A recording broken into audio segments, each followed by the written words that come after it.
Ուրեմն մեզ մոտ են ներկայացել իրապահովումից ներկայացրել են հետչական կոմիտեի քննիչի որոշում,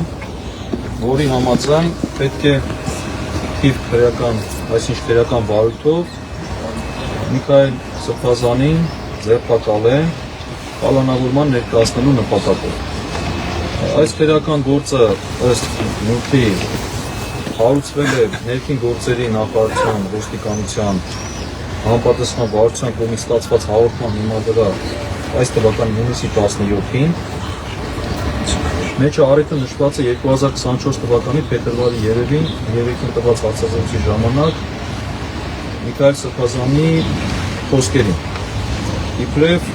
իշխանությունը զավթել է սահմանադրական կարգը բռնի տապալելուն ուղղված հրապարակային կոչերի առաջ, 1 տարի մի քանի ամիս առաջ։ Ակնհայտ է, որ սա հակաեկեղեցական այս գործընթացի շրջանակներում է կատարվում։ Հիմա ընթացակարգը այսպես է լինելու, Միքայել Սրբազանը, երբ որ ներկայանա քննչական կոմիտե, պետք է իրենք ներկայացնեն միջնորդություն դատարան կալանքի հարցը լուծելու համար, եւ արդեն դատարանում գտնվելու է, դատարանը որոշի կալանավորել թե ոչ։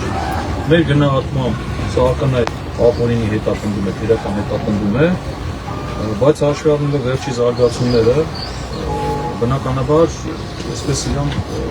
անդուր չենք նայում։ Ուզում նաև տեղեկացնել, որ Միքայել Սրբազանի համար փաստաբանական խումբ է ձևավորված, մենք ամեն ինչ կանենք Միքայել Սրբազանի պաշտպանությունը իրականացնելու, իհարկե ձեր աղոթքների եւ ձեր աջակցության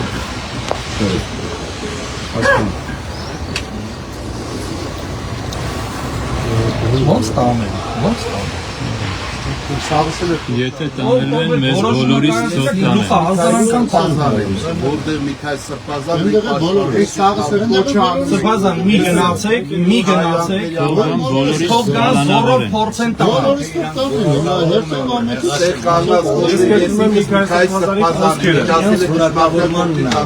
Սրբազան դուք մի գնացեք, թող փորձեն բոլորս գերում։ Սաղսը կոչը անում ենք։ Բոլորս գերում։ Գնանք ժողով անենք, մեր ժողով անենք, հարցեր ունենք քննարկելու, քննարկենք,